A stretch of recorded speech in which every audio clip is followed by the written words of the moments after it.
দেবী দুর্গার কথা একটু বলি, যেহেতু এটা বাসন্তী মায়ের পূজা, তো বলছে নারীদেরকে সম্মান করতে শেখো, তাদের যেটা সম্মান সেটা তোমরা দিতে শেখো। অসুরকে নিধন করবার জন্য দেবী দুর্গা যেমন হাতে অস্ত্র তুলে নিয়েছিল, ঠিক তেমনি লক্ষ্মী সরস্বতী কার্তিক গণেশকে মানুষ করবার জন্য মায়ের ভালোবাসাটাও কিন্তু দিয়েছিল। বাবা, বাঙালির হচ্ছে 12 মাসে 13টা পার্বণ, কিন্তু দুর্গা পূজা ছাড়া কি আমরা বাঙালিরা কখনো কিছু ভাবতে পারি? কখনো ভাবতে পারি না। তাই বলছে নারীর যে সম্মান সেটা তুমি দিতে শেখো, তুমি আমাদের দিকে ছুটে এসো না। তুমি হলে একটা পর পুরুষ আর আমরা হলাম পরের নারী। আমাদেরকে ছুটে গেলে, আমাদের আমাকে স্পর্শ করতে গেলে কিছু কিছু করণীয় আছে, পুণ্য অর্জন করতে হয়। যদি বলো কি পুণ্য? গিরি গিয়া যদি গৌরী আরাধনা,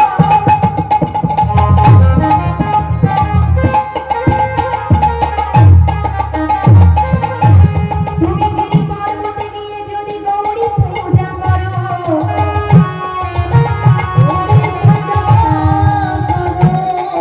গিরি গিয়া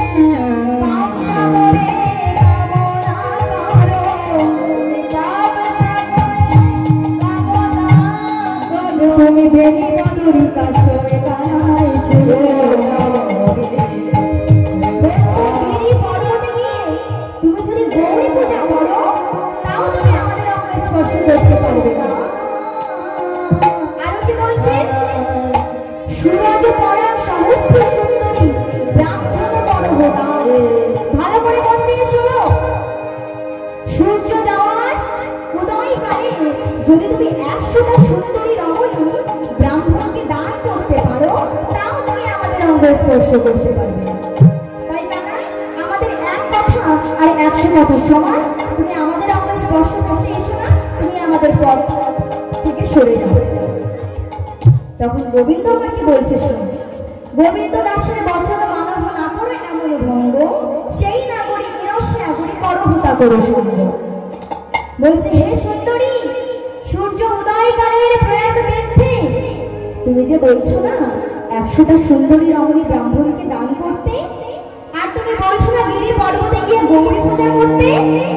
শোনো রাধে, তোমার ওই ললাটের সিন্দুরের বিন্দু সূর্যের রোদের তাপে, প্রখর রোদের তাপে মগমন্ত হয়ে গেছে, আর ওই সিঁদুরের বিন্দু দর্শন করলে আমার গৌরী পূজা হয়ে যায়।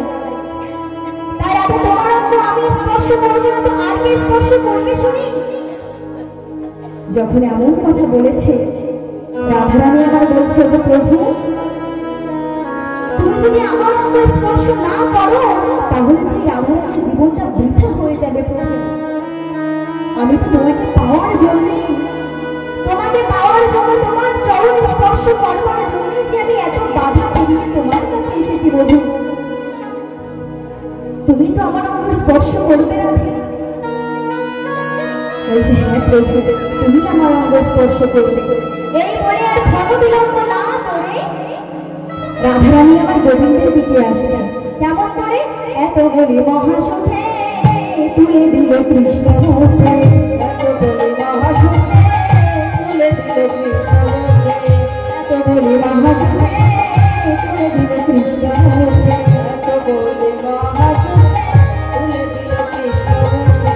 সখী দিল রে সখী দিল রে সখী দিল রে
তোমাদের বৌমা আর তোমাদের ঘরে ফিরবে না।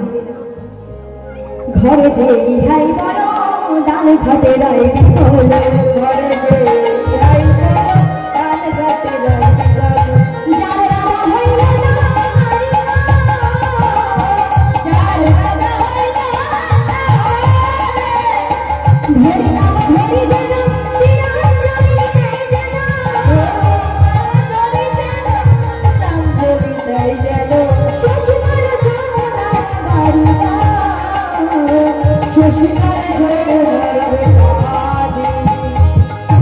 রাধারানী আমার গোবিন্দকে চিনতে পেরে আর ক্ষণ বিলম্ব না করে গোবিন্দের দিকে দুটি বাহ বাড়িয়েছে আর গোবিন্দ ওদিক থেকে বলছে রাধে তুমি আর বিলম্ব করো না, এসো রাধে তুমি আমার কাছে এসো। এত বলি মহাসুখে তুলে দিল কৃষ্ণ, এত বলি মহাসুখে তুলে দিল কৃষ্ণ, এত বলি মহাসুখে